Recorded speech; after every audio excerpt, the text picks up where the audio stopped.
Bro, Oh. nakasulat ba sa Biblia ang lindol? Oo, yung lindol eh, nakasulat yan sa Biblia. Kagabi nga eh, may lindol dito sa Aklan. Oo. Malakas sa Kalibo. Hindi lang Aklan ang nagkaroon ng lindol kagabi. Sa buong Panay.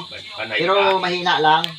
Oo. Ang pinakamalakas ay doon sa Cebu daw. Sa Cebu, maraming na mayroon daw namatay doon sa Cebu sa lindol.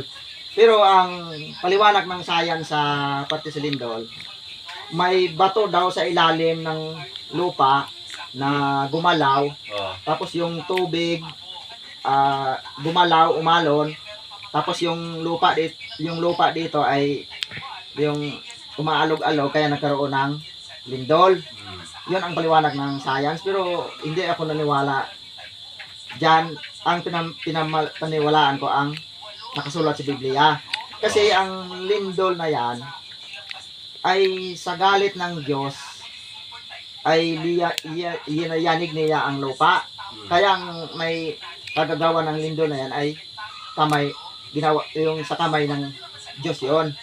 Kasi nakasulat yun sa Jeremias chapter 10 and verse 10. Ganito. Jeremias chapter 10 and verse 10. Ngunit ang Panginoon ay tunay na Diyos.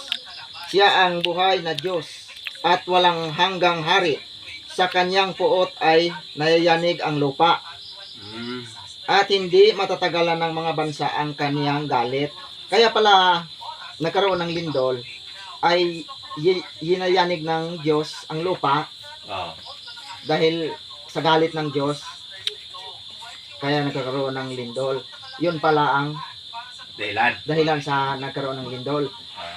Kaya sa ibang bansa, napakalakas ng lindol, maraming mga building na nawasak. Siguro yung mga bansa na yun ay maraming kasalanan. Siguro hindi sila naniniwala sa Diyos kasi sa ibang bansa maraming hindi sila naniniwala sa Diyos. Ang Diyos nila, mga si Buddha o mga ano ang mga Diyos nila. Kaya binibigyan sila ng mga ng Diyos ng kalamidad.